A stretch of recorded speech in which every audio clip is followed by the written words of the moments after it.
antes da gente iniciar a nossa aula de hoje, vamos falar sobre a nossa terceira avaliação. O querido professor Marcos Diniz veio, apresentou a SBPC para todos, certo?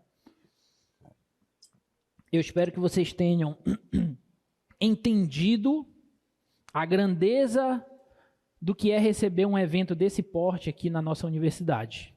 E a importância para a nossa região, o recebimento desse evento. O principal evento científico do nosso país. Tá? E, por conta disso, o nosso semestre está atrelado a esse evento, a SBPC.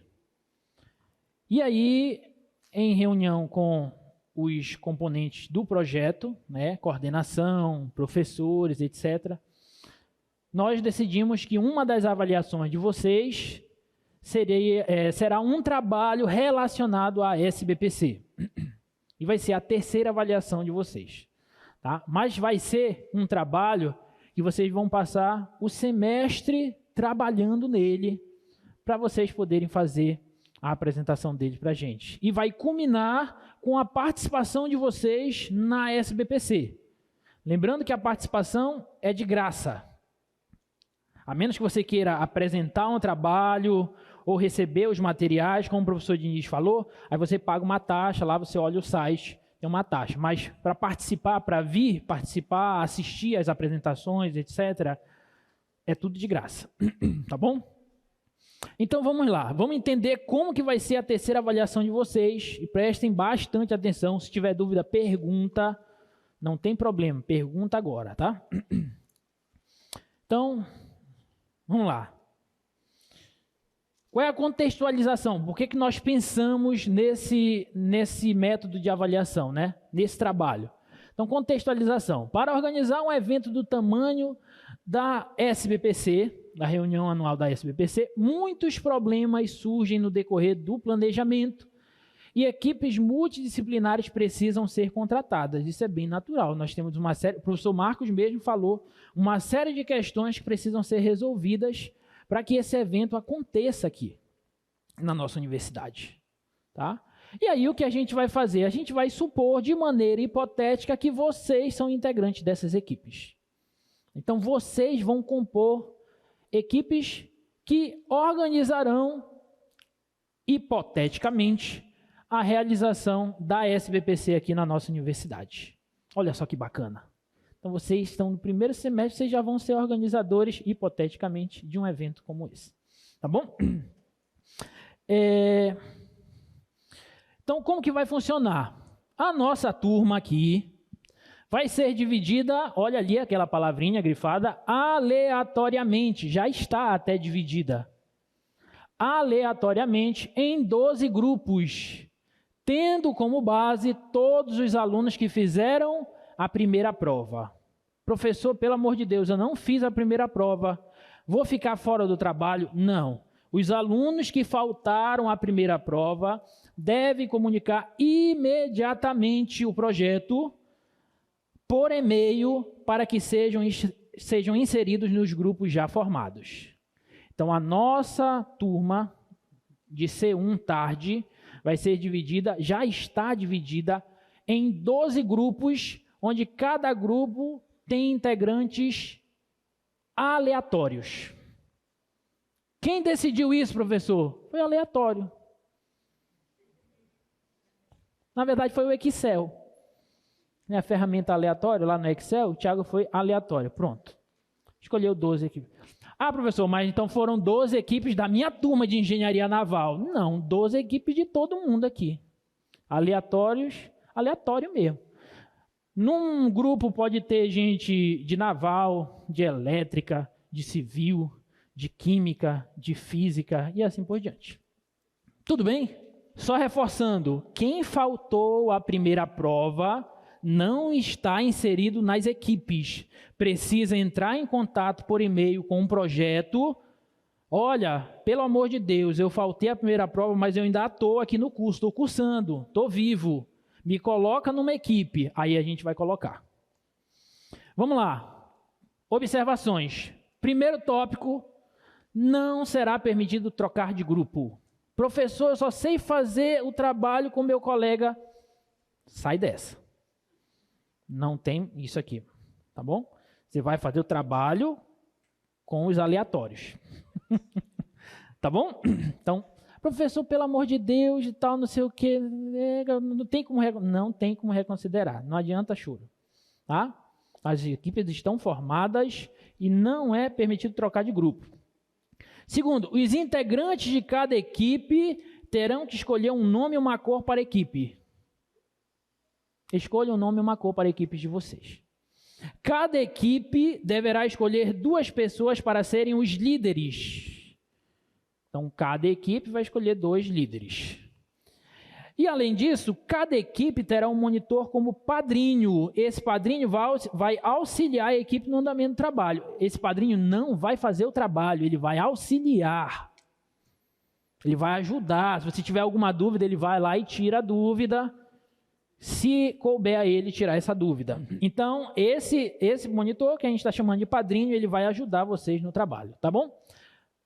Os líderes, olha só, os 2 líderes de cada equipe que vocês vão escolher, junto com o padrinho, serão os responsáveis por realizarem o levantamento de quais componentes da equipe estarão de fato fazendo o trabalho, assim como os que eventualmente abandonaram a equipe, que é aquilo que você perguntou.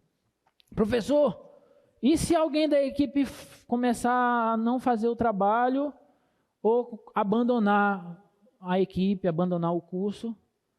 Aqui não vai acontecer isso, né? Mas, se acontecer, eu espero que não aconteça, mas se acontecer, aí esse levantamento deve ser enviado pelos líderes da equipe e pelo padrinho para a coordenação do projeto, para o e-mail do projeto e comunicado para mim, que sou o professor de vocês. E deixa o resto com a gente.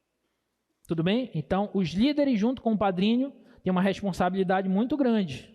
Ah, professor, eles são um dedo duro. Não, eles não serão os dedos duros. Mas é que vocês vão ver que o fato desse integrante abandonar ou não estar efetivamente ajudando no trabalho vai prejudicar toda a equipe, como vocês vão já ver na frente, tá? Então, tem que ser enviado para o e-mail do projeto e comunicado para nós, professores, essas questões, tá? Alguma dúvida até aí? Não? Beleza. As eventuais desistências de integrantes da equipe não serão justificativas para a não realização do trabalho pelos demais. Vamos supor, eu não sei quantas pessoas ficaram em cada equipe. Deixa eu ver aqui rapidinho, gente. Divisão das equipes, está aqui. Ficaram 16 pessoas por equipe. Então vão ter 12 equipes de 16 pessoas até agora. Porque tem pessoas que não fizeram a primeira prova e não vão comunicar ainda. Professor, da minha equipe de 16, 15 desistiram. Faz o trabalho só. Professor, mas não é justo. Mas a vida é assim mesmo. Tudo bem? Aqui é trabalho em equipe. É para você se acostumar a trabalhar em equipe. Portanto, se alguém estiver inclinado ali a abandonar, puxa ele. Não, tu não vai abandonar não. Tu não vai me deixar só nessa aqui não. Bora aqui que a gente tem que fazer esse trabalho junto. A gente tem que passar. E olha a importância, é uma avaliação. Se você fizer uma boa apresentação, eu tirei 8 nas apresentações, no trabalho da SBPC. 8, meu amigo, você já está meio caminho andado para a tua aprovação em cálculo. Tudo bem? Então, muito importante isso aí. Então, mesmo que haja desistências, os demais têm que fazer o trabalho. E o que vai ser esse trabalho? Cada equipe terá que propor soluções para um determinado problema relacionado a esse BPC. Esses problemas são problemas escolhidos pelos professores, tá? Pela equipe de professores. Não é só por mim, não. Professor Emerson, professor Tiago, de Cálculo 2, professor Leão, de Cálculo 1, os professores da coordenação do projeto, professor Ataíde, professor Miguel e assim por diante, tá? Professor Marquinhos. Os grupos e os problemas serão divulgados. Bota lá pra gente. Os grupos e os problemas serão divulgados na próxima quarta-feira, dia 3/4. Ok? Então, cada equipe e cada respectivo problema de cada equipe vai ser divulgado na próxima quarta. Um exemplo de um possível problema, um exemplo bem básico, bem simples, tá? Para receber os visitantes na reunião anual da SBPC, os organizadores precisarão das seguintes estruturas: 2 tendas de 4.000 metros quadrados e 2 tendas de 2.500 metros quadrados. Faltou o quadrado ali, tá? Elabore um projeto para resolver os seguintes questionamentos. Por exemplo, questionamentos que podem surgir, né? Em qual parte do campus as tendas poderão ser instaladas? Qual a quantidade de energia que será utilizada diariamente em cada tenda? Então, são coisas como essa. Inclusive, o professor Marquinhos, ele falou alguns problemas que surgiram e que ainda estão tentando ser resolvidos para a realização da SBPC aqui na universidade. Tá bom? Então, por exemplo, vamos receber muitas pessoas pelo transporte fluvial. Onde que essas pessoas vão desembarcar? Qual a periculosidade do rio Guamá? Qual a profundidade do rio? As tendas vão ser colocadas aonde? Não pode ser em qualquer lugar, porque aqui no nosso campo nós temos muitas árvores. As árvores vão ser podadas? Você vai desmatar aqui a Amazônia? Pode podar um pouquinho elas? Que altura você vai podar elas? Se alguém for picado por uma cobra, qual a rota de emergência? Quantas pessoas, como é que vai funcionar o fluxo de pessoas aqui na universidade? Então vão ser problemas relacionados a essas questões, tá bom? E aí vocês vão ter que resolver isso, propor soluções para isso. Bom, e aí vocês vão apresentar as soluções de vocês. As apresentações ocorrerão em 2 momentos. Um em maio e outro em junho, tá? O primeiro momento será nos dias 3 e 6, sexta-feira e segunda-feira. Nesses 2 dias ocorrerá a primeira apresentação de cada equipe. São 2 apresentações, reforçando. A primeira apresentação vai ser nesses 2 dias, tá? A ordem das equipes será definida por sorteio. As 6 primeiras equipes sorteadas apresentarão no dia 3, na sexta-feira, e as outras 6 se apresentarão no dia 6, segunda-feira. Professor, poxa, não dá para ser na segunda a minha equipe, porque fulano faltou. Se for sorteado para ser na sexta, não dá. Portanto, todo mundo tem que estar aqui para, de repente, vai ser sorteado na hora, já faz a apresentação. Tudo bem? Alguma dúvida? Eu estou sentindo vocês tensos, de novo. Igual na primeira aula. Não estou entendendo o que está acontecendo. Tudo bem, gente? Tá. O local de apresentação vai ser aonde? Aqui no auditório.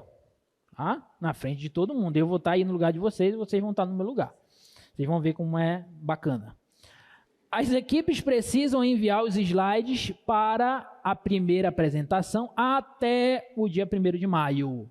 Daqui a exatamente um mês. Tá? Então, até o dia 1º de maio, você precisa enviar o slide. Professor, não deu para entregar o slide no dia 1º, mas está aqui o meu slide no dia 3, 0 para a equipe, porque não entregou o slide no dia 1º. É critério avaliativo. É obrigatório. Tudo bem? Não é querer ser muito rigoroso, gente, mas é que vocês precisam começar a ter essa prática, uma certa autonomia e uma certa responsabilidade com as tarefas que vocês precisam entregar. E agora, vocês não estão mais no ensino básico, vocês estão no ensino superior. Então, as coisas, não que no ensino básico não seja levado a sério, mas aqui o negócio é um pouquinho mais criterioso. Então, até dia 1º, envio dos slides. Tudo bem? Alguma dúvida? Será formada uma banca avaliadora composta pelo professor, por mim e por alguns monitores. Então, nós queremos avaliá-los, tá? No total, cada equipe apresentará 2 vezes, como eu falei, 2 vezes para cada equipe. Uma vez em maio, outra vez em junho, conforme o cronograma. Na primeira apresentação, olha só, é claro que até a primeira apresentação, daqui a um mês, você não vai ter a resposta para todos os questionamentos, para todo o problema. É por isso que são 2 apresentações. Então, na primeira apresentação, você vai apresentar o andamento do projeto. O que vocês já fizeram no projeto. Mas também não é aquilo, professor, aqui a minha equipe começou a fazer o trabalho, o andamento do trabalho está indo e está legal. Aí é isso. Não, não é isso. É para responder pelo menos uma parte dos questionamentos feitos. Não é para responder tudo, mas alguma coisa você já precisa ter entendido e respondido, tá? E aí, na segunda apresentação, as equipes vão apresentar o projeto completo. E aí o projeto vai da criatividade de vocês. Né? Você pode, sei lá, fazer uma planta baixa, alguma coisa do tipo, né? Explicar, fazer a tua apresentação, fazer um vídeo. Né? Não que o vídeo vai substituir a apresentação integral de vocês, né? Mas, sei lá, alguma coisa do tipo. Vai da criatividade de vocês para essa apresentação, tá bom? Alguma dúvida até aí? Tá. O tempo de apresentação, 12 minutos para cada equipe. Até porque o nosso tempo aqui não é muito. Tá? Então, 12 minutos para cada equipe. Quando vocês sugiro que vocês treinem o tempo de apresentação. Tá? Professor, e quem é que vai apresentar? A gente escolhe, né? Não. Bota lá. No ato da apresentação, serão sorteados 2 integrantes de cada equipe, os quais farão a apresentação do trabalho da equipe. Sorteio. Vem dizer que vocês nunca fizeram trabalho sendo sorteado lá na hora. Pois aqui vocês vão fazer. Professor, e se eu não quiser? E se eu faltar? Se eu quebrei a perna? Não pude vir para a aula, choveu, tem greve de ônibus. Aí a equipe toda leva 0. Bota lá o slide, por favor. Se algum dos integrantes sorteados não estiver presente no dia da apresentação ou se recusar a fazer a apresentação, toda a equipe, infelizmente, ficará com 0. Diga, filha. Não entendi.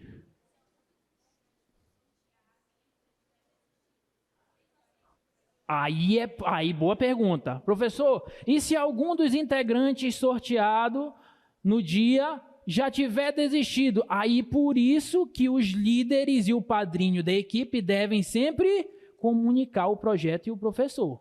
Porque se chegar na hora e não tiver nenhum comunicado da equipe e for sorteado alguém que já tiver desistido, alguém que faltou ou qualquer outra coisa, aí, infelizmente, a equipe fica com 0.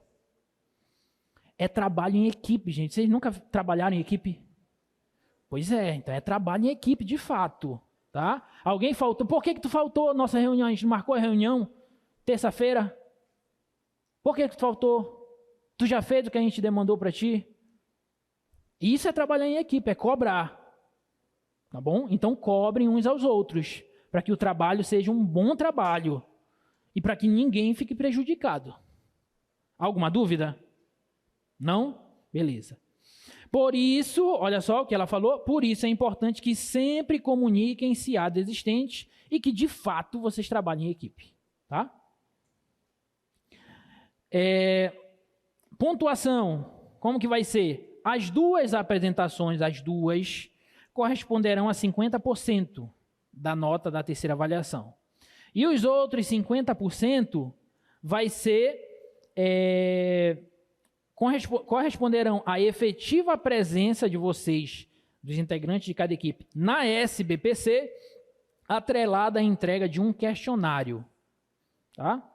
Tal questionário será relativo aos trabalhos apresentados e ao evento.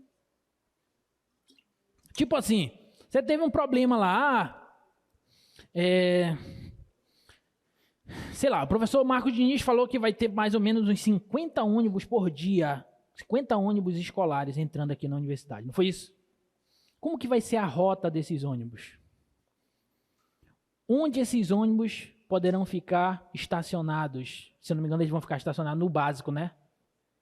Milk, é no básico, né? Não? No profissional, né? Deixa a Milk, vai só me corrigir aqui.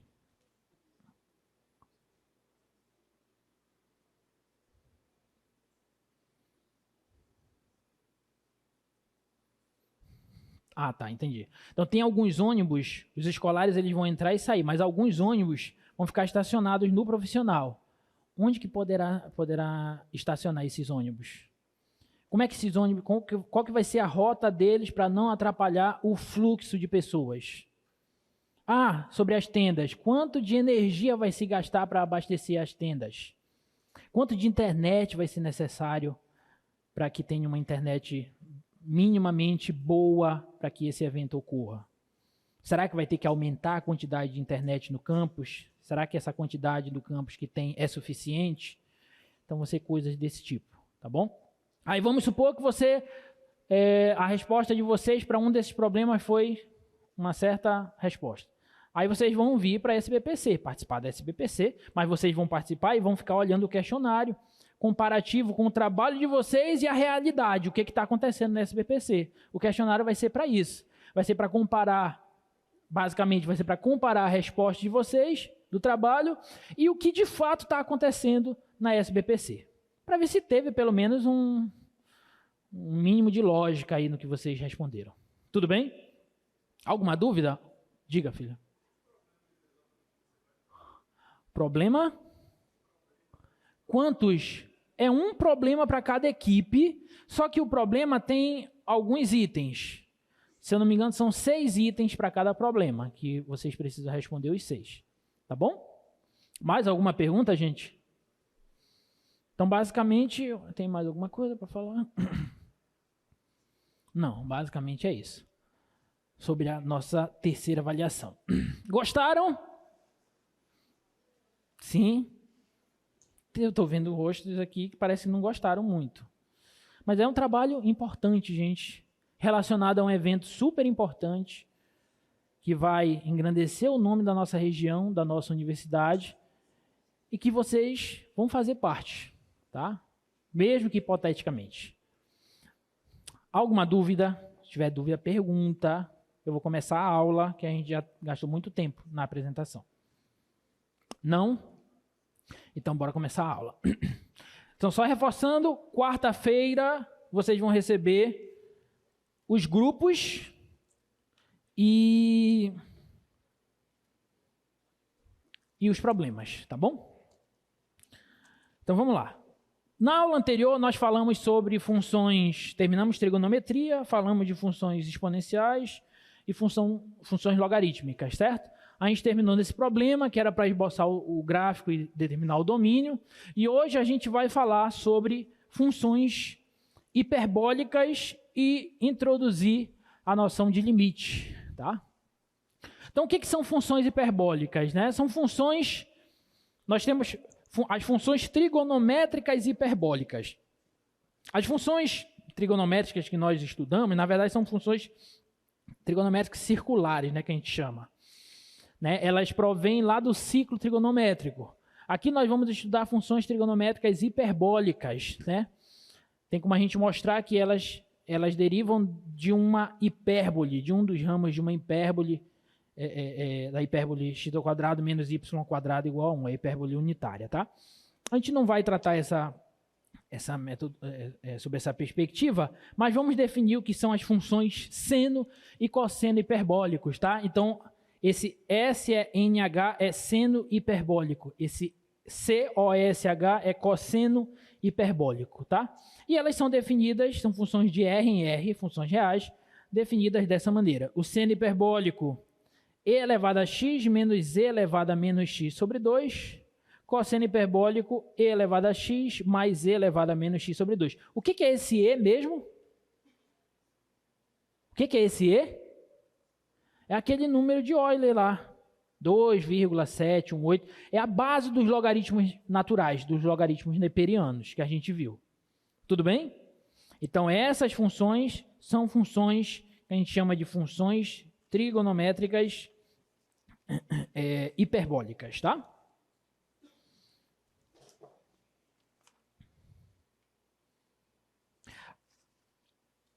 A gente falou sobre, deixa eu perguntar para vocês, a gente chegou a falar, a comentar sobre função par e função ímpar? Não. Vamos definir o que é uma função par e uma função ímpar, tá?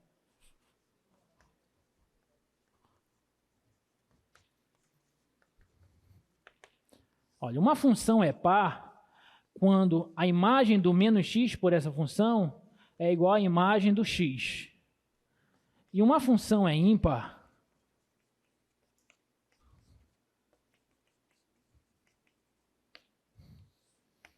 quando a imagem do menos x é igual a menos a imagem do x. Então, f de menos x igual a f de x significa que a função é par. Isso aqui para todo x no domínio da função. Tá? F de menos x igual a menos f de x significa que a função é ímpar. Tá? Por exemplo,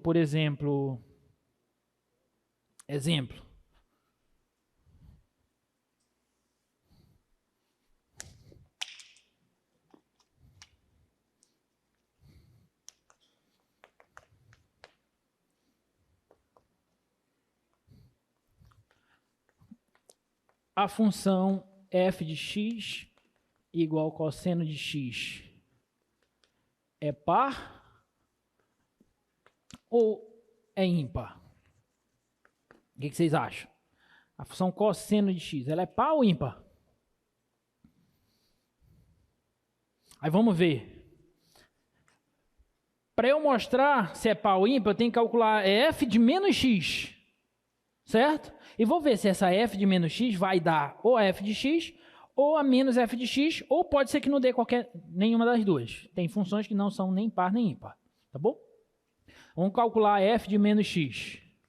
Bom, a f de menos x é quando eu substituo menos x no lugar do x. Então vai ficar cosseno de menos x. Tudo bem? Só que cosseno de menos x eu posso reescrever como cosseno de 0 menos x. Todo mundo concorda com isso? Menos x é 0 menos x. Tá? E aqui eu tenho o cosseno da subtração de arcos. Eu posso usar aquela formulazinha. Como que é? Cosseno do primeiro vezes cosseno do segundo, troca o sinal, mais seno do primeiro vezes seno do segundo. Não é assim? Todo mundo lembra dessa expressão? Alguém não lembra disso? Não lembra? Tá, então vamos relembrar. Cosseno de A mais B. Cosseno A, cosseno B, seno A, seno B. Tá? Quando aqui é mais, aqui é menos. Quando aqui é menos, aqui é mais. Tá bom? Seno de A mais B. Seno A, cosseno B, seno B, cosseno A. Quando aqui é mais, aqui é mais. Quando aqui é menos, aqui é menos. Essas são as duas formulazinhas do seno e do cosseno da soma e da subtração de arcos. Então, fórmulas importantíssimas, tá bom? Não sei se vocês lembram, mas quando a gente falou sobre trigonometria, eu listei várias propriedades importantíssimas. Cosseno da soma e da subtração, seno da soma e da subtração, seno e cosseno do arco duplo, seno e cosseno do arco metade, e relação fundamental da trigonometria, assim por diante, tá? Então tem várias. Então o que eu estou fazendo é isso. Eu estou usando essa primeira aqui com o sinal de menos, tá? Quando aqui é menos, aqui é mais, tá? Menos aqui é mais. Então, cosseno do primeiro, cosseno do segundo, mais seno do primeiro, seno do segundo. Quanto é o cosseno de zero? Cosseno de zero. Mais alguém? Quanto é o cosseno de zero? 1, tá? 1. E o seno de zero? 0. Então, aqui vai ficar cosseno de x vezes 1 dá cosseno de x. Seno de x vezes 0 dá 0. Só que cosseno de x é f de x. Aqui é f de x. Então, olha, eu saí de f de menos x e cheguei no f de x. Certo? Significa que a função cosseno é uma função par. Belezinha? Alguma dúvida? Vou deixar como exercício vocês demonstrarem que a função seno é ímpar. Tá? A função seno é ímpar. Tá? Característica gráfica de funções par e ímpar. Olhando para o gráfico de uma função, como é que eu sei se ela é par ou se ela é ímpar? Lembrando que existem funções que não são nem par nem ímpar, a maioria. Tá bom? Como é que a gente pode verificar no gráfico?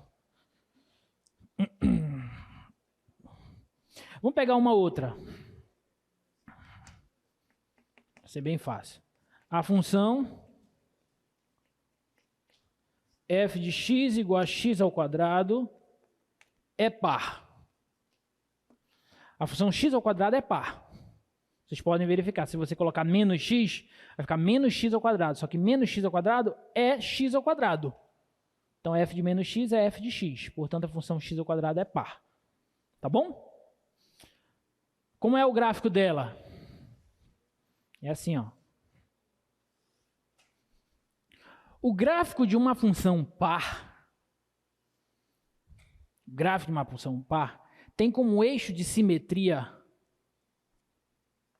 a reta OY, o eixo das ordenadas. O que isso quer dizer?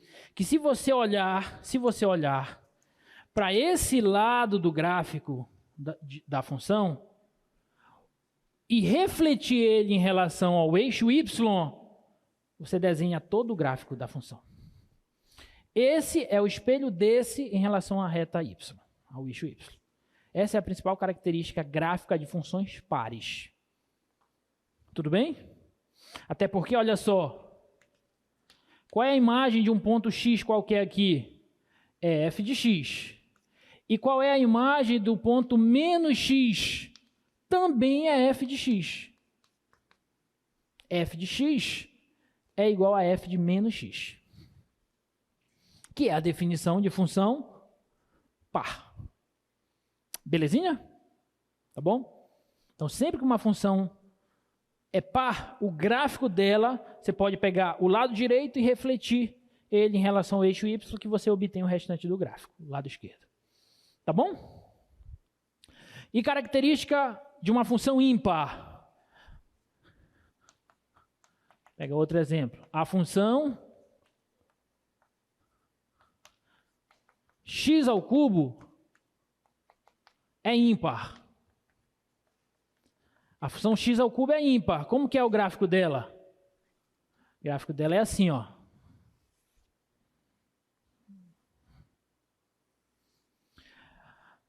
O gráfico de uma função ímpar, você pode...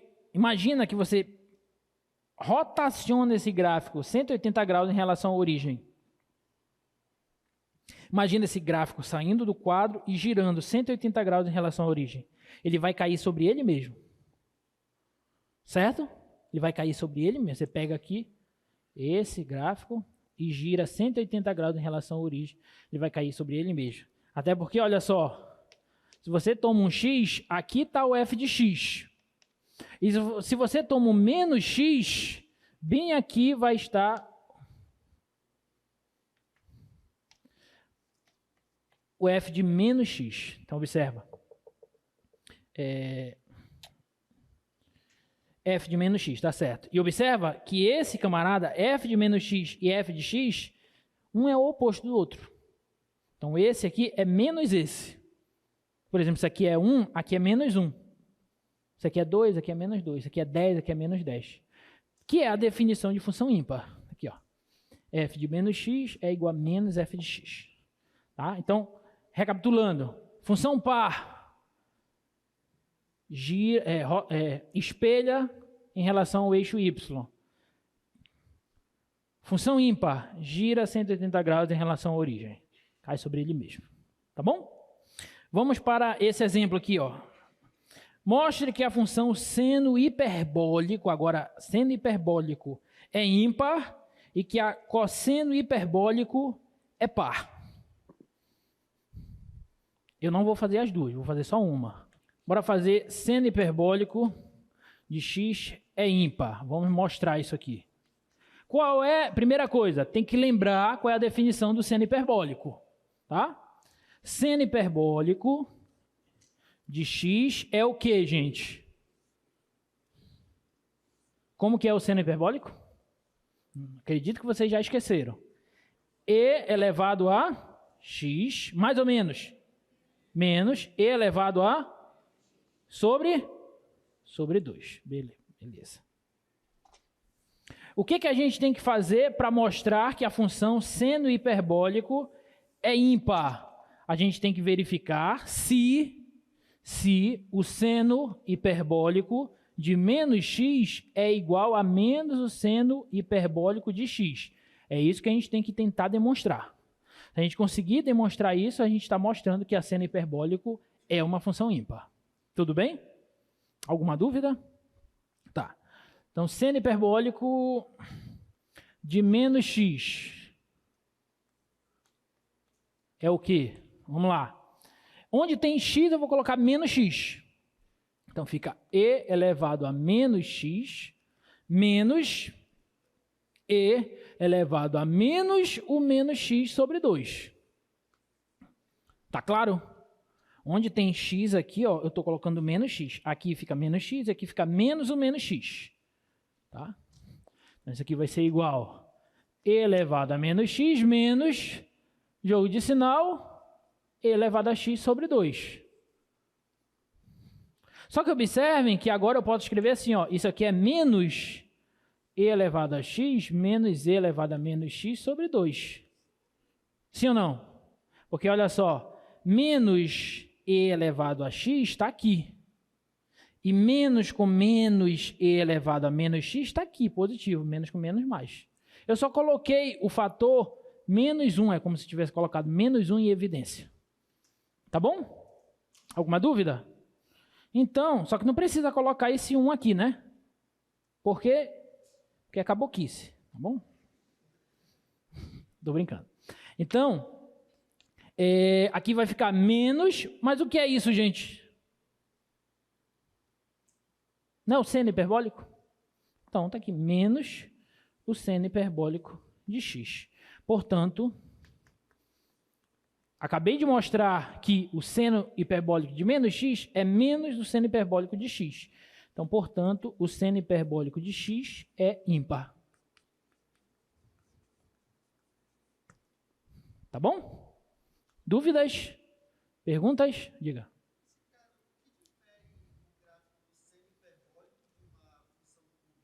Vou já mostrar o gráfico, mas primeira coisa, o seno hiperbólico é uma exponencial. É uma subtração de exponenciais. Uma exponencial crescente e uma exponencial decrescente. Então, mas você perguntou a diferença entre ele e... a cúbica, é porque eles são parecidos, né? Eles são parecidos. Mas a cúbica ela é uma polinomial. Essa daqui é uma exponencial. Pelo menos envolve exponenciais, digamos assim. Então, os gráficos podem até ser parecidos, mas não são a mesma coisa, pela própria definição das funções, tá? Vou deixar como exercício para vocês fazerem o do cosseno hiperbólico. Demonstrar que o cosseno hiperbólico é par. Observem que nós temos algumas semelhanças entre as funções trigonométricas circulares e as funções trigonométricas hiperbólicas. Por quê? Porque eu acabei de mostrar que o seno e o cosseno trigonométricos circulares, o seno é ímpar e o cosseno é par. E aqui acontece a mesma coisa. O seno hiperbólico é ímpar e o cosseno hiperbólico é par. Tá bom?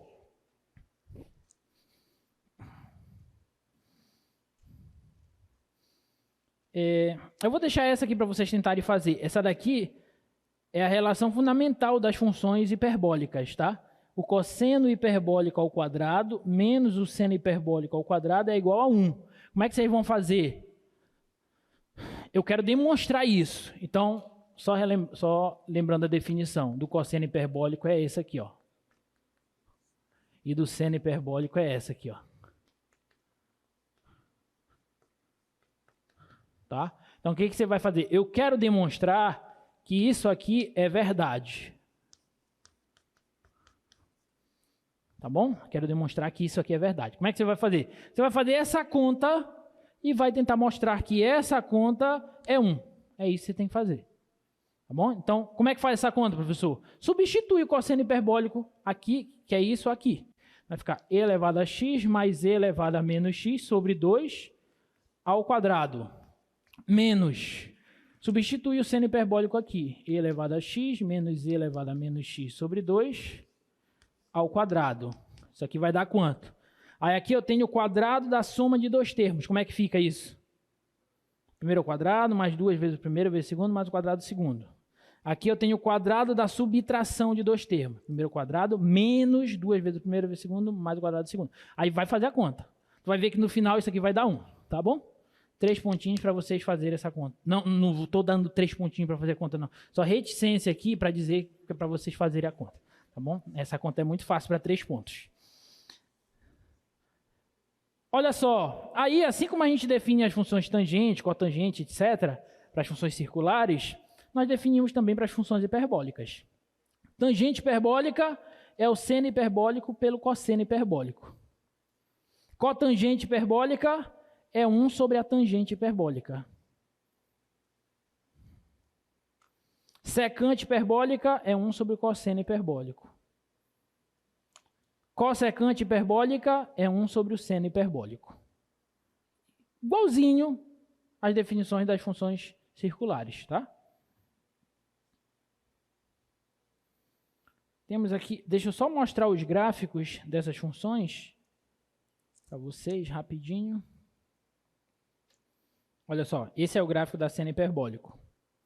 Como o nosso amigo falou, ele se assemelha um pouco ao gráfico da cúbica, mas não é exatamente a mesma coisa. Tá bom? Mas esse é o gráfico da função seno hiperbólico e esse aqui é o gráfico da função cosseno hiperbólico de x, tá? Parece uma parábola, mas não é uma parábola. Na verdade, as funções seno e cosseno, as funções trigonométricas hiperbólicas, elas têm muitas aplicações, sobretudo na engenharia. Por exemplo, a velocidade de uma onda aquática é modelada por uma função que envolve, salvo engano, uma secante hiperbólica. Salvo engano. Posso estar enganado, mas envolve uma função hiperbólica, tá? Não sei se vocês já prestaram atenção, por exemplo, entre dois postes tem aqueles fios de eletricidade, né, que ficam pendurados entre dois postes. Por muito tempo, se imaginou que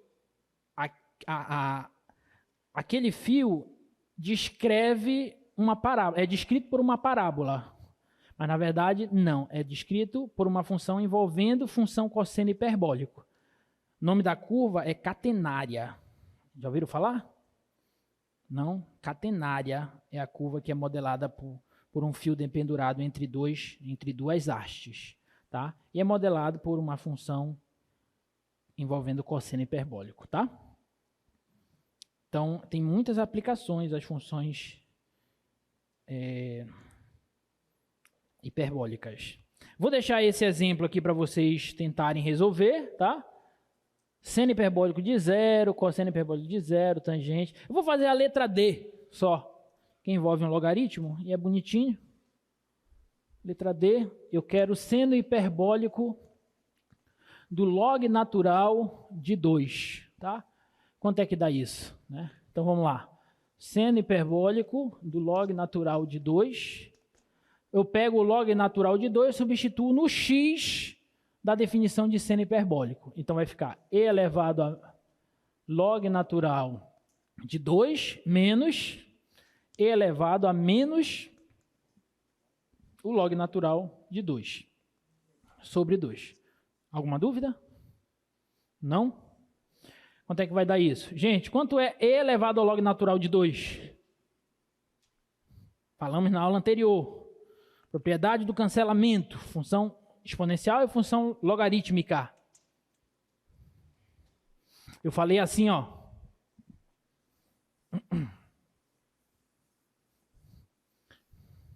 Eu defini as funções f de x igual a elevado a x. E a inversa dela a gente viu que é a log de x na base A. Não foi isso? Aí eu compus elas. Aí eu falei assim, ó, aqui, quando você tem o log na base A, no lugar do x você bota esse, a elevado a x, isso aqui dá x. Foi isso? E também falei que quando você pega A e no lugar do x você bota a inversa dela, que é log de x na base A, isso aqui também dá x, que são as propriedades de cancelamento. Lembram disso que a gente falou na aula anterior? Tá? Então, se vocês lembram disso, quanto que dá isso aqui? 2. Por quê? Porque isso aqui é e elevado ao log de 2 na própria base e, porque log natural, a base é e. Então, isso aqui é essa propriedade. Então, o resultado dá o cara do logaritmando, que é o 2, tá? Então, esse aqui dá 2. Menos, aqui eu não posso dizer que vai dar menos 2, porque aqui tem um menos 1. Mas o que eu posso fazer com esse menos 1 que está multiplicando o log natural? Posso jogar ele para cima do logaritmo. Lembra da propriedade do logaritmo que eu falei aquela assim, ó?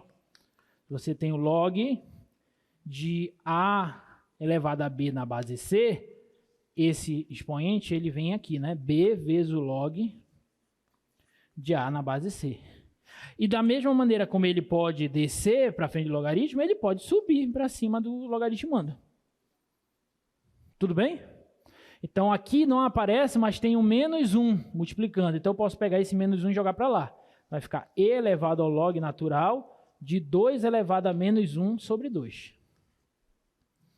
Tá bom? Então, para finalizar, isso vai dar 2 menos, agora sim, e elevado ao log natural de alguma coisa, dá essa alguma coisa por essa propriedade novamente.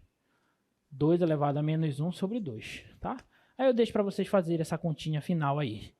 Isso aí dá 1 menos 1 quarto, né? 1 menos 1 quarto, 3 quartos, né? 3 quartos. 3 quartos. Tá bom? Porque 2 por 2 dá 1.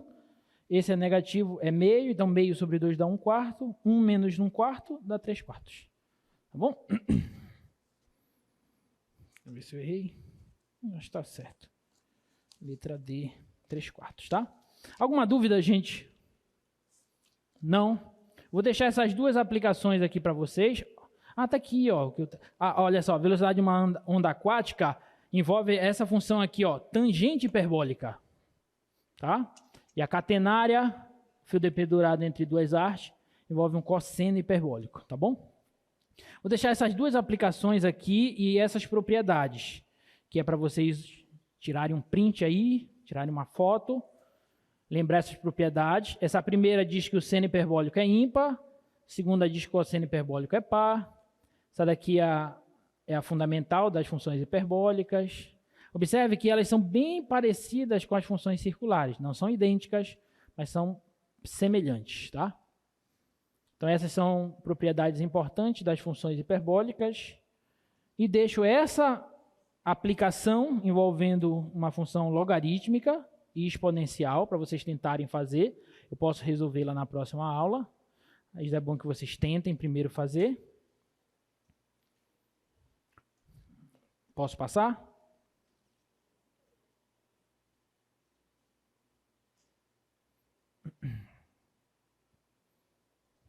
Já? E essa aqui, ó. Envolvendo uma catenária. Tudo bem? Então vamos para a aula de hoje. Vamos falar de cálculo. O que foi? Mas agora a gente vai começar a falar de cálculo. Tá? Bom, então, enfim, a gente terminou essa revisão básica sobre as funções elementares que a gente estava estudando. As funções hiperbólicas, por exemplo, vocês não viram no ensino básico, tá? Mas vocês viram aqui porque a gente vai precisar utilizar essas funções no decorrer do nosso curso, tá bom? E, enfim, nós vamos começar a falar sobre limite, continuidade, que é o primeiro tópico que a gente julga importante. A gente poderia ver o cálculo sob uma outra perspectiva, mas a gente adota essa, começando por limite, depois indo para derivada e depois para integral, porque a gente julga que é uma das mais didáticas para vocês entenderem, tá? Então, para a gente entender o conceito de limite, prestem muita atenção, gente, que a gente precisa entender bem o que é limite. Esse é o conceito fundamental para que a gente entenda todo o restante do curso. Conceito de limite, depois de derivado, depois de integral. Os três estão relacionados, tá bom? Então, prestem bastante atenção. Para a gente entender isso, vamos iniciar com um exemplo, tá? Uma bola é solta a partir do ponto de observação no alto da torre CN em Toronto, 450 metros acima do solo. Desprezando a resistência do ar, encontre a velocidade da bola após 5 segundos. Aparentemente parece um problema simples, mas não é. Pelo menos inicialmente não é. Por quê? Bom, a gente sabe pela lei de Galileu, né, que a posição dessa bola em função do instante pode ser descrita por essa expressão, tá? 4,9, que é a gravidade sobre 2, né, vezes t ao quadrado. Tudo bem? A lei de Galileu nos diz isso. Mas essa é uma função, obrigado, que me dá a posição em função do tempo. O que o problema está nos pedindo é a velocidade no instante 5 segundos. Para a gente calcular a velocidade com os conhecimentos que nós temos atualmente, nós precisamos de um espaço percorrido e um intervalo de tempo. Se você tem o espaço percorrido e o intervalo de tempo correspondente para se percorrer esse espaço, essa trajetória, você divide o espaço pelo tempo, variação do espaço pela variação do tempo, você obtém a velocidade, mas é uma velocidade média. Não é velocidade nesse instante 5 segundos como ele está pedindo. Tudo bem? Essa é a grande questão. Esse é o grande problema. Então, só reforçando o que eu acabei de falar.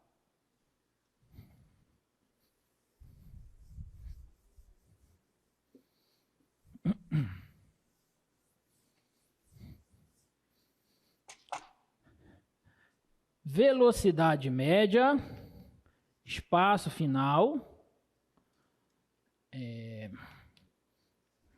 posição final, posição inicial, sobre o tempo final menos tempo inicial.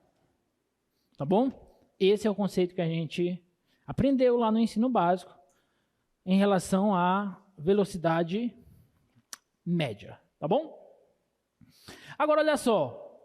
Com essa expressão, a gente consegue calcular a velocidade média em intervalos, mas nós não conseguiremos calcular a velocidade média ainda no instante 5. Mas agora, aqui no cálculo 1, nós vamos começar a trabalhar com aproximações. Tudo bem? Como assim, professor, essas aproximações? A gente vai começar a nos aproximar do instante 5 segundos, tomando intervalos de tempo cada vez menores. Então, por exemplo, eu vou tomar esse primeiro intervalo entre 5 e 6 segundos. Tudo bem? Nesse intervalo, eu vou ter uma velocidade média. Como que vai ser calculada essa velocidade média para aquele intervalo ali? A velocidade média para aquele intervalo, que eu vou chamar de intervalo 1, vai ser a posição no instante 6, menos a posição no instante 5, sobre 6 menos 5. Concorda? Como aqui no exemplo a função posição a gente viu que é essa, nós vimos que é essa a função posição, então eu pego e substituo 6 no lugar do t, calculo. O 5 no lugar do t, calculo. Eu vou encontrar a posição do 6 e a posição do 5. Vai dar tanto e tanto. Aqui embaixo, 6 menos 5 dá 1. Subtraio, vou encontrar a velocidade média nesse intervalo de tempo. Então, o que está acontecendo aqui é o seguinte, ó. Está aqui o 5 e está aqui o 6. Nesse intervalo, a velocidade média foi tanto. Mostra lá para a gente, foi 53,9 metros por segundo. Só que eu não quero nesse intervalo, eu quero no 5. Eu não sei calcular no 5. Então, eu vou tentar aproximar isso. Vou fazer o quê? Vou reduzir o tamanho do meu intervalo, me aproximando do 5. Aí agora eu peguei quanto lá? Mostra lá. 5.1. 5.1. Calculei a velocidade, deu 49,49. Vou reduzir mais. Agora vai ser 5.01. Aí a velocidade deu quanto? 49,245. E aí eu vou começar a me aproximar do 5. Cada vez mais. Cada vez mais. Mas eu não vou chegar no 5. Porque eu não conheço ainda esse conceito de velocidade no instante. Nem tem como calcular isso. Porque se eu chegasse no 5, presta atenção, se eu conseguisse chegar no 5, aqui embaixo ia ficar 5 menos 5. Que dá 0, não está nem definido isso. Mas eu posso me aproximar cada vez mais do 5, sim ou não? E para cada aproximação dessa, aparentemente, eu vou ter uma velocidade média que, quando a gente olha para esse quadro, está se aproximando de quanto? De 49 metros por segundo. Sim ou não? Aparentemente, a velocidade dessa bola no instante 5 segundos é de quanto? 49 metros por segundo. Posso afirmar isso com toda certeza? Ainda não. Mas parece que a velocidade dessa bola no instante 5 segundos é 49 metros por segundo. Deu para entender? Alguma dúvida até aí? Muito boa pergunta. Eu posso vir me aproximando do 5, professor, por aqui? De 4 para 5? Não só pode, como a gente vai ver que deve. Porque o que a gente está fazendo intuitivamente aqui é tentando entender o conceito de limite de uma função indo para um ponto. E a gente vai ver que esse conceito de limite é estudado quando nós se aproximamos do ponto em questão, tanto pela direita dele, quanto pela esquerda dele. Mas nunca especificamente nele. Apenas pela direita e pela esquerda. Tudo bem? Alguma dúvida? Não, né? Tá. Então, olha só a definição que a gente vai utilizar. Uma definição um tanto intuitiva e imprecisa nesse momento, mas que vai nos ajudar. A velocidade instantânea no instante t0, no caso no instante 5, é o número para o qual o valor das velocidades médias se aproximam, sendo essas calculadas em intervalos de tempo cada vez menores, começando em t0. A gente vai começar a se aproximar cada vez mais do ponto em questão. Vamos ver para onde essas velocidades vão se aproximar. E se elas se aproximarem para um certo valor, a gente vai definir provisoriamente que esse valor vai ser o que a gente vai chamar de velocidade instantânea nesse ponto. Tudo bem? Alguma dúvida? Sim ou não? Tá, então a gente vai, o que a gente vai fazer agora? A gente vai utilizar como base esse exemplo para a gente entender o conceito de limite de função real. Tá? Então olha só, imagina que você tem essa função, f de x igual a x ao quadrado menos 1 sobre x menos 1. A pergunta é, se o x tende a 1, quando eu falo x tende a um número, eu estou querendo me dizer que o x está se aproximando desse número. Tá claro? Então, tender a um número significa se aproximar desse número. Então, aqui eu poderia dizer que o tempo está tendendo a 5. Porque eu estava me aproximando do 5, tanto pela direita quanto pela esquerda. Tá claro? Alguma dúvida? Não? Então, se o x tende a 1, os valores de f de x se aproximam de algum número real, sim ou não? Vamos fazer o teste.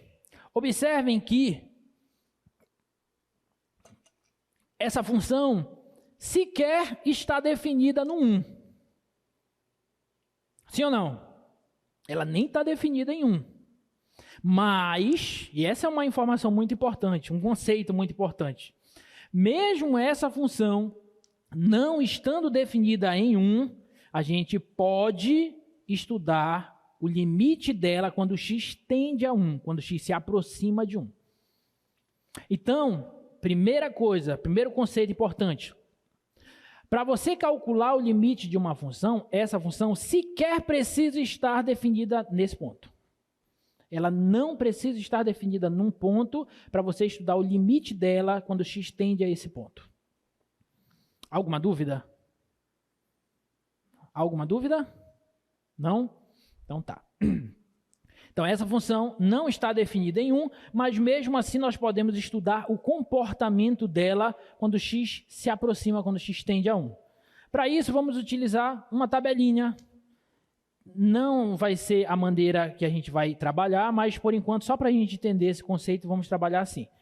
Então, vamos pegar x 0,9, 0,99, 0,999 e assim por diante, se aproximando cada vez de 1. Aqui eu estou indo pela direita ou pela esquerda do 1, gente? Pela esquerda, porque eu estou indo por valores menores que 1. É bom que a gente já comece a entender um outro conceito que na próxima aula nós vamos estudar, que é o conceito de limites laterais, tá? Mas a gente ainda vai chegar lá. Então, observe que quando x se aproxima do 1 pela esquerda, por valores menores do 1, a função f de x tende a quanto? Ela se aproxima de quanto? De 2. 1,9, 1,99, 1,999 e assim por diante. Então, x tende a 1 pela esquerda, a função se aproxima do 2. Agora, bora pela direita.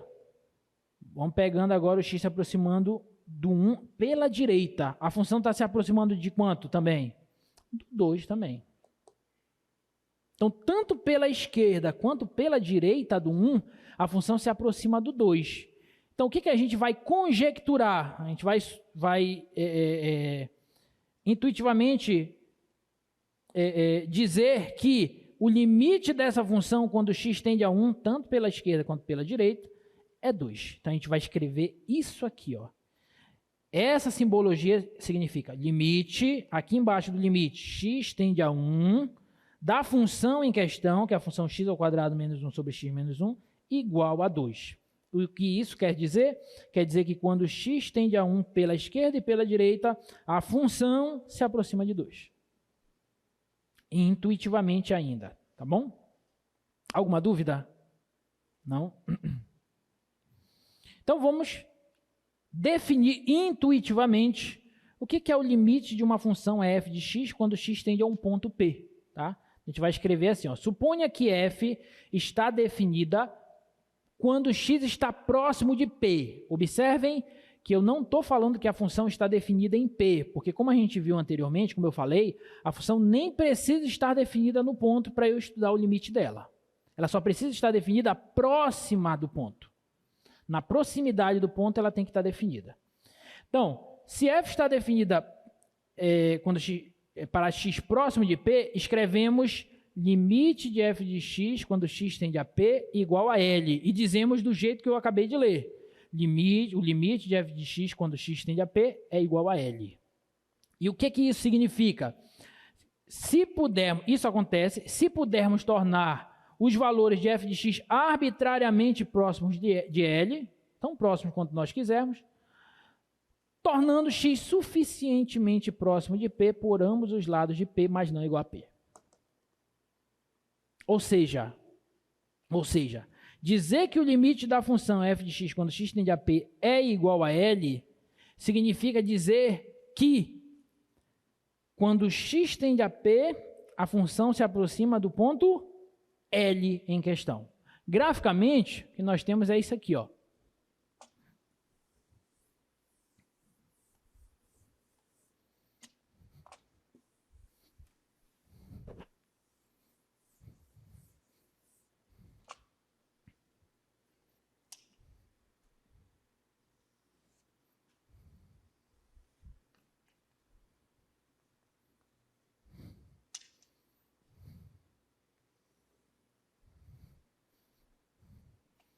Suponha que você tem uma função aqui, ó, f, e esse é o ponto P. E esse camarada bem aqui é L. Observem que eu nem estou tomando a função definida em P, porque ela nem precisa estar definida. Ela pode estar definida no ponto? Pode, mas ela não precisa. Tá bom? Então vamos supor esse caso. Observem. Quando nós nos aproximamos do ponto P pela direita dele, por valores maiores que ele, a função vem fazendo isso aqui, ó. Eu venho me aproximando daqui, e a função vem fazendo isso aqui. Ela se aproxima desse camarada L. Sim ou não? E pela esquerda? Pela esquerda do P. Ela vem aqui, ó, e a função se aproxima desse L. Tudo bem? O que eu vou dizer? Eu vou dizer, nesse caso, que o limite da função f de x, quando x tende ao ponto P, pela direita e pela esquerda, é igual a esse cara L. Então, o comportamento gráfico é mais ou menos esse. É corretíssimo. A função não está definida no ponto P nesse caso. Ela pode estar definida, professor, no ponto? Pode. Esse caso aí também significa que a função, o limite da função quando x tende ao ponto é L. Só que nesse caso, esse L é a própria imagem pela função f do ponto P. Né? Nesse caso, L é igual a f de P. Mas isso aqui não é uma verdade para todos os casos. Então, como eu estou falando, a função pode estar definida nesse caso, mas ela pode não estar definida, como nesse caso aqui, ó. E outra, ela poderia estar definida, mas ela poderia, por exemplo, vamos supor, aqui, ó. Aqui é aberto e aqui é fechado. Pergunta, quanto é f de P? Olha para o gráfico, não olha para mim. F de P, quanto é? A imagem do ponto P pela função f. M, está aqui, ó. O par correspondente, bolinha fechada. Então, a imagem do ponto P pela função f é m. Mas quanto é o limite da função quando x tende a P? É L. Quando x tende a P, a função se aproxima do L, mas no P, a imagem dela é m. Pode acontecer isso também. Então, nós temos alguns casos. A função pode estar definida onde o limite coincide com a imagem do ponto? Pode. A função pode estar definida, mas o limite difere da imagem do ponto? Pode. A função pode não estar definida no ponto? Pode também. Mas o que nós estamos fazendo, quando nós mostramos isso, nós estamos estudando para onde a função se aproxima quando x se aproxima do P por ambos os lados. Alguma dúvida, gente, nesse conceito? Diga.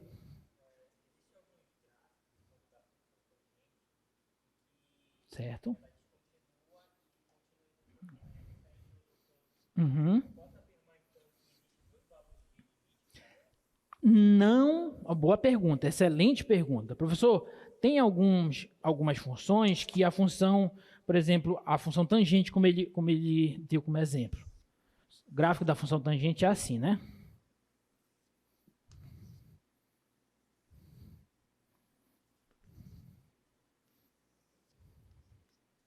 Então, vamos tomar esse ponto aqui, ó. Ponto π sobre 2. A função tangente sequer está definida no π sobre 2, certo? Ela não está definida no π sobre 2. Mas, quando x, vamos pegar pela esquerda, quando x se aproxima, nesse caso, nesse exemplo, quando x se aproxima do π sobre 2, o que o gráfico da função faz? Os valores da função vão aumentando cada vez mais, sim ou não? Aumentando. Nesse caso, é porque a gente já está, com essa pergunta, é muito importante, porque a gente já adianta também o que a gente vai falar nas aulas posteriores, porque aqui já é um conceito de limites infinitos, né? Pode ser que misture um pouco as coisas, mas é assim, você está vindo pela esquerda do π sobre 2 e a função está assumindo valores cada vez maiores, e ela não tem limite, ela vai aumentando. Então, a gente vai dizer assim, ó, que o limite, quando x tende a π sobre 2 pela esquerda, vou colocar esse menoszinho para indicar pela esquerda, da função tangente de x é mais infinito. A gente vai dizer que ela começa a assumir valores cada vez maiores. Tá bom? Aí é um pouco diferente desse caso, porque nesse caso está indo para um único valor real. Aqui não, está assumindo valores cada vez maiores. Isso pela esquerda. E pela direita, professor? Pela direita, a função está indo cada vez, assumindo valores cada vez menores. Valores grandes em módulo, mas negativos. Então, cada vez menores. Então, a gente vai dizer ó, que o limite, quando x tende a π sobre 2 pela direita, maisinho pela direita, da tangente de x é menos infinito. Mas isso aqui, gente, aqui a gente já está se adiantando um pouco, tá?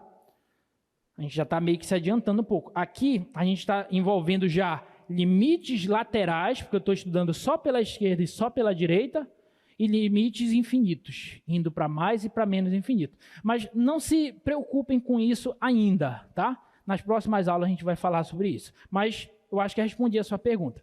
Nesse caso, o que a gente vai afirmar sobre o limite da função quando x tende a π sobre 2? A gente vai dizer que ele não existe.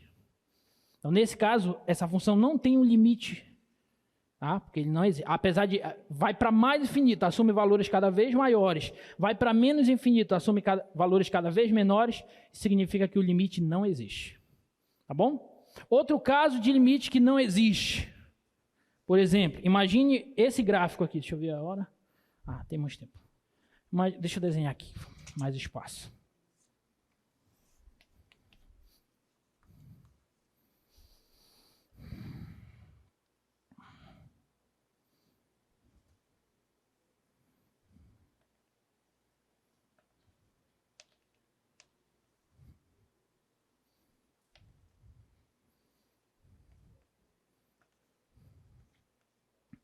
Olha esse.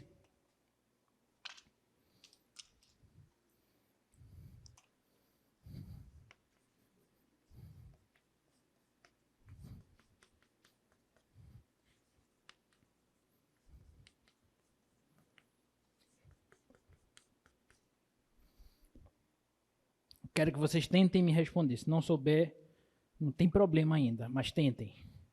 Qual é o limite dessa função f de x? Isso aqui é a função f de x. Tá? Quando x tende a p pela esquerda.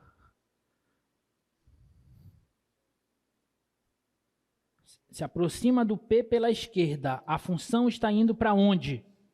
L1 ou L2? L1. Está indo para L1. Eu me aproximo do P pela esquerda, o gráfico da função, a função está tomando valores cada vez mais próximos do L1. Professor, mas a bolinha está aberta. Não importa. Tudo bem? Quando x tende a P pela direita, o limite da função é o quê? L2. Sim, professor. E aí?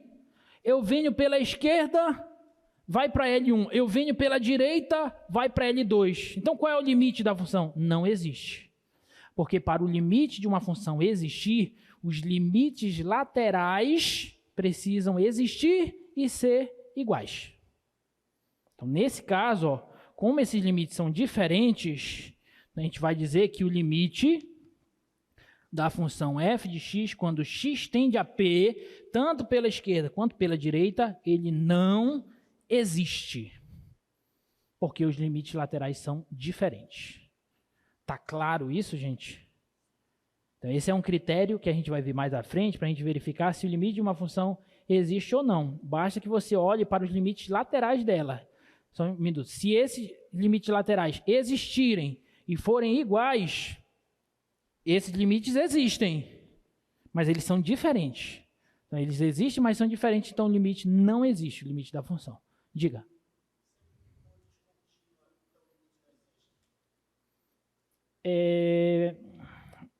Eu dei um exemplo de uma função que não é contínua, mas o limite dela existe. Essa função é descontínua no ponto P. Tá? Mas esse é um conceito que a gente já está, é porque talvez você já estudou o conceito de continuidade, né? A maioria ainda não sabe o que é uma função contínua, tá? Mas para você que já sabe, essa função é descontínua no ponto P. Porém, o limite mesmo assim existe e é igual a L. Tá bom? Mas esse conceito de continuidade a gente ainda vai estudar. Inclusive, deveríamos estudar na aula de hoje, mas o tempo não vai nos permitir. Tá bom? Gente, está clara essa noção intuitiva de limite? Alguma dúvida? Não? Tá. Então, olha só. exemplo, estima o valor dessa função. Peguei, me aproximei do 1 pela esquerda e do 1 pela direita. Parece que a função vai para onde? Para meio, 0,5, sim ou não? Parece. Então, eu vou dizer que o limite dessa função, quando x tende a 1, é meio. O problema de se estudar comportamento de funções com tabelas é que entre os números aqui, pode ter sequências de x que podem nos enganar. Ou seja, eu posso ter uma sequência de x que vai para 1, mas que a função vai para outro número. Por exemplo, olha essa função. Função seno de π sobre x, quando x tende a 0. Observem que essa função aí, ela não está definida em 0, sim ou não? Ok. Mas vamos estudar o comportamento dela com essa sequência, ó. Quando x tende a 0, com essa maneira. Observem, dessa maneira, todos os valores da função dão 0. Então, a gente poderia intuitivamente dizer que o limite dessa função quando x tende a 0 é 0, sim ou não? Mas isso não é verdade, porque olha só. Se eu pegar essas sequências aqui, ó, que também se aproximam de 0, mas de uma maneira diferente, a função assume valores iguais a 1, nesse caso, e nesse outro caso assume valores iguais a menos 1. Então, eu me aproximo de 0 por um caminho e a função se aproxima de um outro valor. Aí eu mudo o caminho que eu me aproximo de 0 e a função vai assumindo outro valor. Parecido com isso aqui, ó, que a gente fez. Eu me aproximei do P por um caminho, a função se aproxima de um número. Me aproximei do P por outro caminho, a função se aproxima de outro número. E assim por diante, eu poderia me aproximar de outras maneiras do P, por sequências diferentes. E a função poderia assumir valores diferentes. Tá? Então, nesse caso, a gente vai dizer que o limite não vai existir dessa função. Tá bom? Na verdade, deixa eu ver se eu tenho o gráfico dessa função aqui. Não, deixa eu colocar aqui no GeoGebra.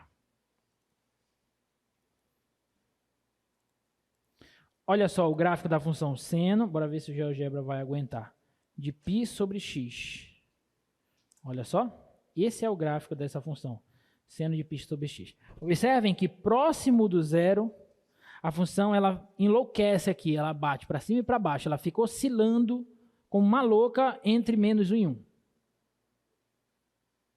Tudo bem? O limite existe? O limite vai para um único valor, quando x tende a 0? Porque para existir tem que ir para um número só, para o L. Ele vai para um único valor, essa função? Não. Então eu digo que o limite dessa função, quando x tende a 0, ele não existe. Tudo bem, gente? Alguma dúvida? Sim ou não?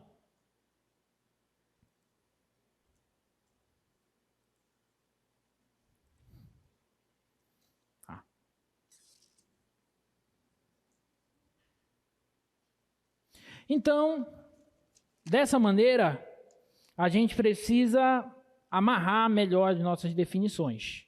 Tá? Então, a gente chega nessa definição. Seja f uma função definida em um intervalo aberto que contenha um número p, exceto possivelmente o próprio número p, porque a função nem precisa estar definida no número p, como a gente já falou. Então, dizemos que o limite de f quando x tende a p é L, e escrevemos essa simbologia, se sempre que x for suficientemente próximo de p, mas não igual a p, podemos tornar os valores de f de x tão próximos de L quanto quisermos, que é o que a gente estava falando agora há pouco. Eu posso me aproximar do p por qualquer sequência, do jeito que eu quiser, mas por qualquer caminho que eu escolher, a função tem que ir para um único ponto, como nesse caso aqui, ó. Qualquer caminho que eu me aproxime do P, a função tem que ir para um único valor. Nesse caso, e somente nesse caso, eu vou dizer que o limite da função, quando x tende a P, é esse número L. Alguma dúvida? Sim ou não? Não? Então, graficamente é isso aqui que nós estamos dizendo. Ó. Nós temos alguns casos que a gente pode obter. Esse é o caso em que a função está definida no ponto P, e a imagem do ponto P é o próprio limite da função quando x tende a P, como eu falei anteriormente, tá? Olha, quando x tende a P pela esquerda e pela direita, a função se aproxima do L. E esse L é a própria imagem do ponto P pela função f. Esse é um possível caso. Mas nós podemos ter esse caso aqui, ó, por exemplo. Qual é a imagem do ponto P? Onde é que está a imagem do ponto P pela função f? Está bem aqui, ó, f de P. Mas qual é o limite da função quando x tende a P? Aí é L. Eu me aproximo do P aqui, ó, pela esquerda e pela direita. A função se aproxima de L. Tudo bem? E podemos ter esse outro caso aqui também, ó, onde a função nem está definida no ponto P, mas o limite continua sendo L. Belezinha? Alguma dúvida? Tem uma ilustração aqui, ó, um gráficozinho, que deixa isso bem claro. Ó.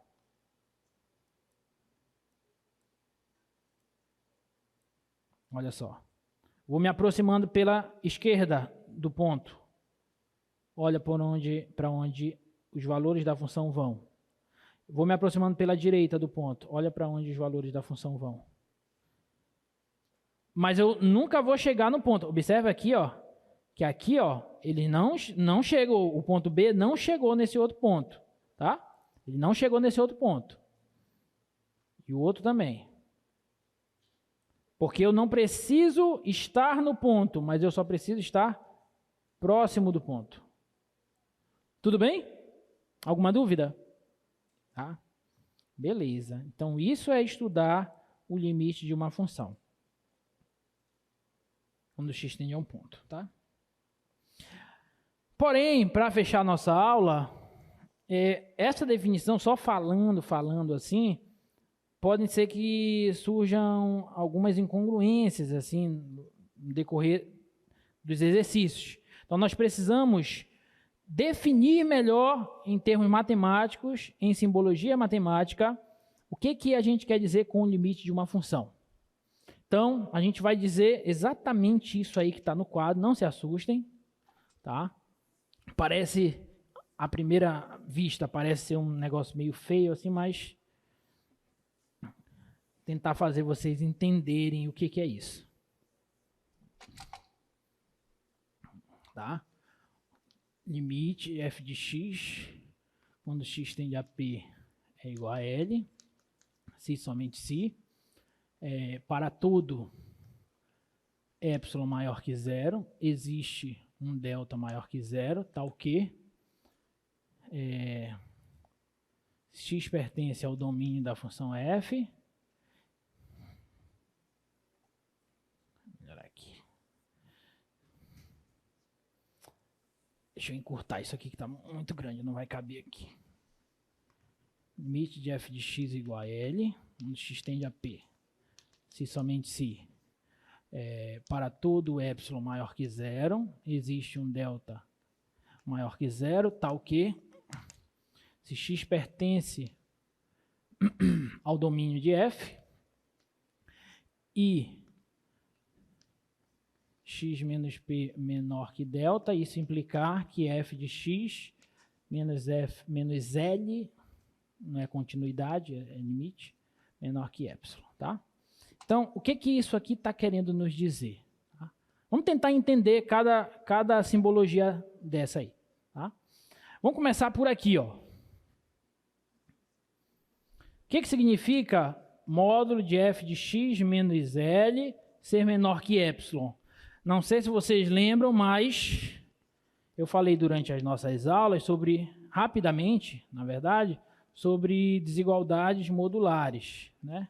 Quando você tem assim, módulo de x menor que A, o que isso significa? Isso significa que o x está entre A e menos A. Não foi isso? Tá? Então, isso aqui está nos dizendo que f de x menos L está entre epsilon e menos epsilon. Tudo bem? Compara, como se isso aqui fosse o x e isso aqui fosse o A. X está entre A e menos A. X, que é isso, está entre epsilon, que é o A, e menos epsilon, que é o A. Tudo bem? Agora, se eu pegar essa desigualdade e somar L a todos os membros dessa desigualdade, aqui vai ficar L menos epsilon, f de x menos L mais L, o L com menos L cancela, sobra só o f de x. E aqui vai ficar L mais epsilon. Então, olha só, meus queridos e minhas queridas. Dizer isso aqui é o mesmo que dizer isso aqui, são coisas equivalentes. Tudo bem? Dizer isso significa dizer que o f de x está entre L mais epsilon e L menos epsilon. Ok? De modo totalmente análogo, dizer isso aqui, ó, 0 menor que x menos p menor que delta, de modo análogo, significa que x está entre p mais delta e p menos delta. Mas, como é maior que zero, significa que o x é diferente de p.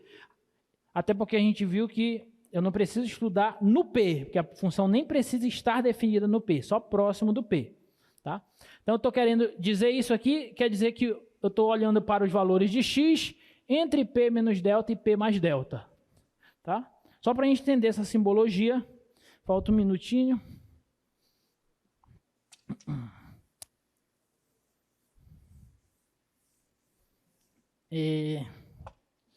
Então, só para não deixar de falar o significado dessa notação,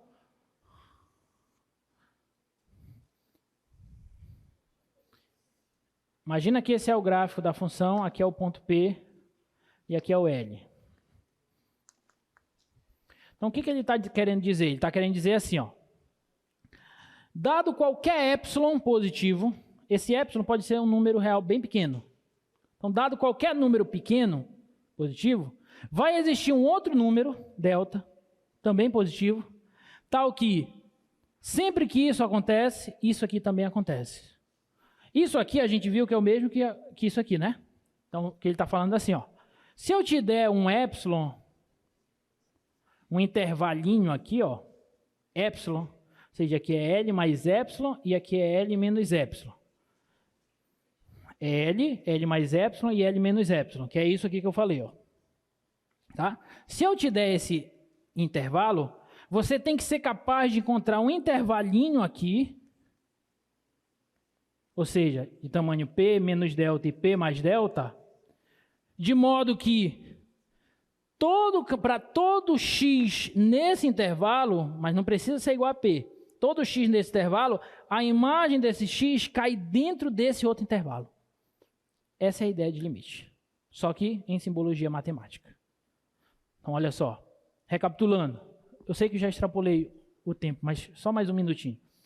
Dizer que esse limite, o limite de f de x quando x tende a p é L, significa dizer que para todo epsilon maior que zero, existe um delta maior que zero. Eu te dou o epsilon, você me dá o delta. Eu te dou o tamanho do intervalo aqui, você me dá o tamanho do intervalo aqui. De modo que, para qualquer ponto do domínio da função que satisfaz isso, a imagem desses pontos satisfaz isso. Ou seja, para qualquer x que você tomar nesse intervalo, exceto o p, possivelmente, a imagem dele vai ter que cair dentro desse outro intervalo. Se para qualquer epsilon que você fizer, você conseguir um delta com essas características, aí você vai, enfim, poder dizer que o limite da função, quando x tende ao ponto, é igual a L. Tá bom? Não sei se eu me fiz de todo claro nessa definição, mas o tempo é curto, mas na próxima aula a gente parte daqui, vamos entender melhor essa definição, olhando para os gráficos das funções, tá bom? Gente, forte abraço, um beijão, estudem e quarta-feira, divulgação dos grupos e trabalhos para vocês começarem a trabalhar, tá? Tchau.